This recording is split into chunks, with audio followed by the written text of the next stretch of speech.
Merci d'être venu pour ce point de presse.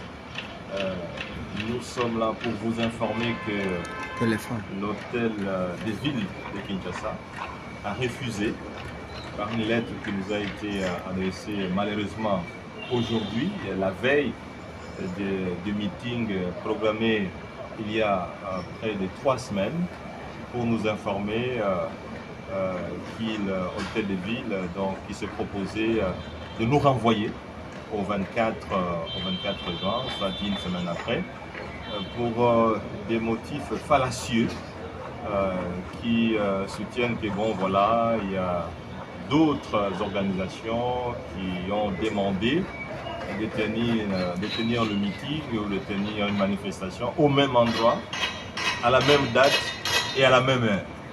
Je crois qu'il faut être bête, il faut être enfant pour croire que cet argument est vraiment valable. Sinon, c'est la mauvaise foi. Encore une fois, nous l'avons dit et nous ne cesserons de le répéter, nous sommes dans une nouvelle forme de dictature. Une nouvelle forme de dictature où on impose ce qu'on veut à près de 100 millions d'habitants. Et ça, c'est regrettable pour un pouvoir qui se déclare être d'un état de droit.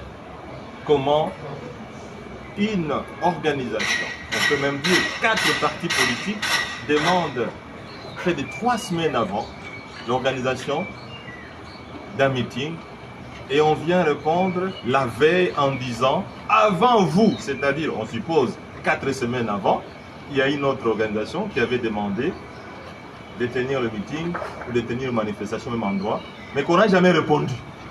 Mais on vient seulement vous informer la veille pour dire qu'il y avait une autre demande. Ça, je crois que c'est fallacieux. Et aujourd'hui, nous prenons le peuple congolais à témoin. Ceux qui disent que l'opposition est faible, c'est eux qui sont faibles.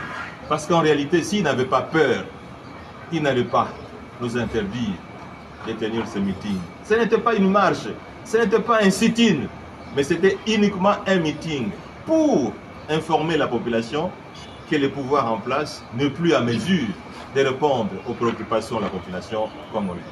La vie chère, les taux d'échange qui bougent, les prix qui montent, la pluie qui détruit, qui tue la population, la saleté, les salaires qui ne sont plus payés, retard